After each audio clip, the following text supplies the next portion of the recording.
রাসূল সাল্লাল্লাহু আলাইহি ওয়াসাল্লাম খ্রিস্টানের সাথে বসতে পারে, ইহুদির সাথে বসে সনদ তৈরি করতে পারে, মদিনার সনদ। কিন্তু আমরা মুসলমানের সাথে বসতে পারি, একজন আরেকজনের ছায়া দেখতে পারে না। হিংসা, বিদ্বেষ, জেলাসি, অহংকার, ঠিক কি না? লা ইয়াদখুলুল জান্নাতা মান কানা ফি কলবিহি হাব্বাতু খারদাল মিনাল কিবর। যার অন্তরে যাররা পরিমাণ অহংকার থাকে সে কশ্চিনকালেও আল্লাহর জান্নাতে প্রবেশ করতে পারবে না। আমরা যেন এই অহংকার থেকে মুক্ত হতে পারি, আমরা যেন ব্রড মাইন্ডেড হতে পারি, আমরা যেন ভিন্ন মতের লোকদেরকে রেসপেক্ট করতে পারি, ভিন্ন মতকেও যেন আমরা সহ্য করতে পারি।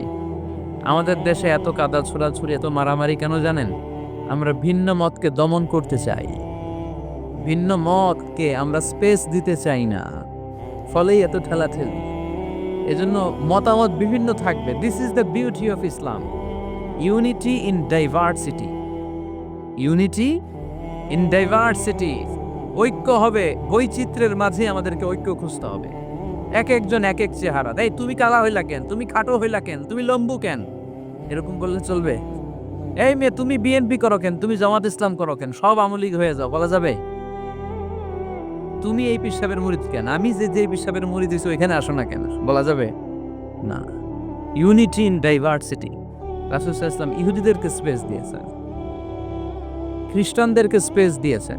মনে রাখতে হবে, ঐক্য প্রক্রিয়ার নাম হচ্ছে, এটা এমন একটা প্রক্রিয়া যেখানে সবাই একই চিন্তা চেতনা পোষণ করবে এমনটা নয়, বরং এক একজনের এক এক চিন্তা, কিন্তু মৌলিক বিষয়ে সবাই এক। ইউনিটি ইন ডাইভার্সিটি, বৈচিত্র্যের মাঝে আমাদেরকে ঐক্য খুঁজতে হবে। প্রিয় ভাইরা, কথা বুঝতে পেরেছেন?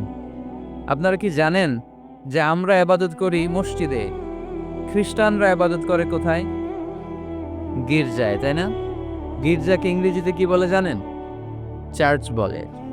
তো ইউরোপে এবং আমেরিকাতে যে গির্জাগুলো আছে, এই গির্জাগুলো তারা বিক্রি করতে শুরু করে দিয়েছে। এর কারণ, খ্রিস্টানরা তাদের গির্জাগুলোতে ইবাদত করতে যায় না। আমরা তো নামাজ 3 ওয়াক্ত পড়ি, 2 ওয়াক্ত বা 5 ওয়াক্ত, 7 দিনে তো একবার হাজিরা দিতে যাই, ঠিক কি না? তো ওদের এমন দশা আছে, ওদের গির্জাগুলোতে 1 মাসও যায় না, 6 মাসও একবার যায় না। তো এই গির্জা রাইখা লাভ আছে? লাভ নাই। এই গির্জা ওরা বিক্রি করতে শুরু করেছে। আর ওখানকার মুসলিম কমিউনিটির নেতারা এই সুযোগে এই গির্জাগুলো কম দামি কিনে এটারে মসজিদ বানাইতে শুরু করছে।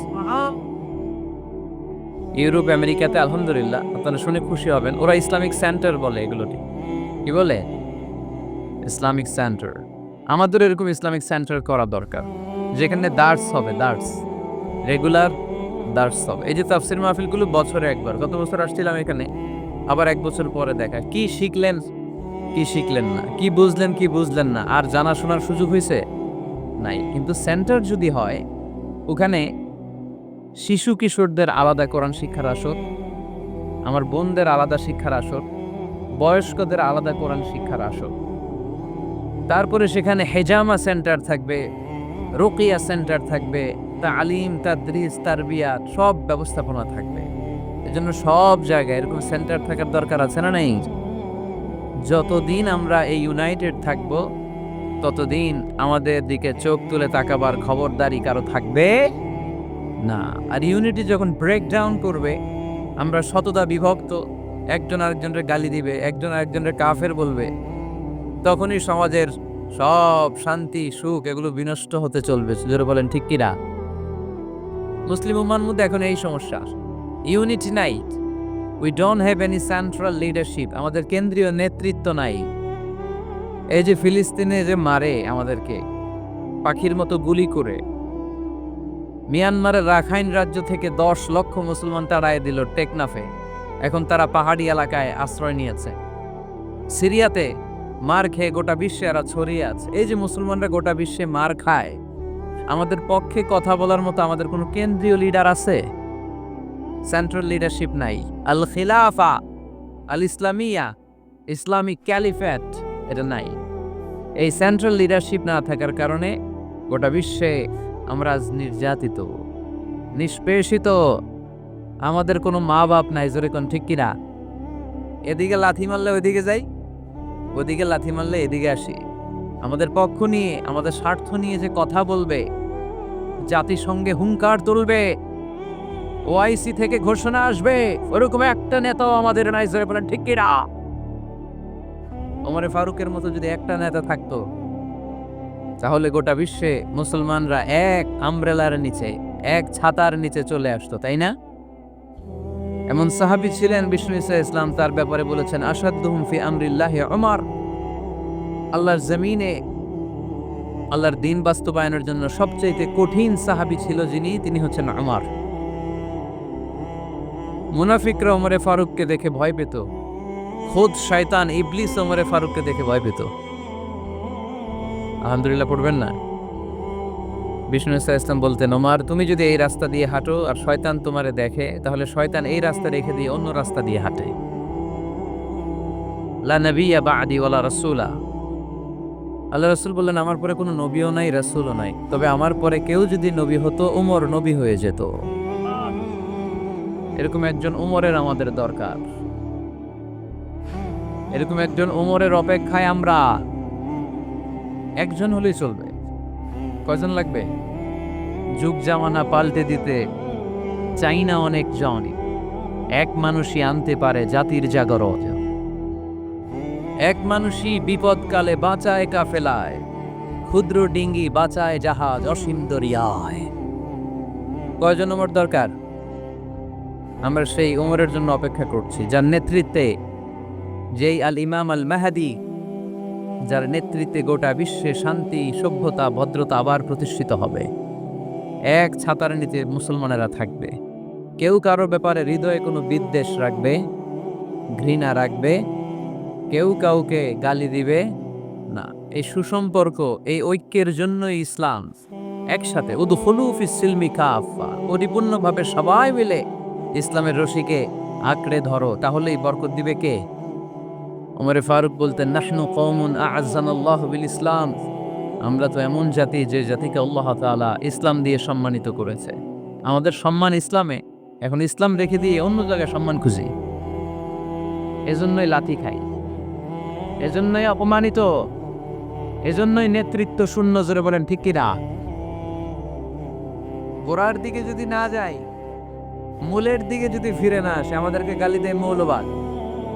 মৌলবাদ মানে হচ্ছে যে মূলের দিকে ফিরে আসে, return back to the root.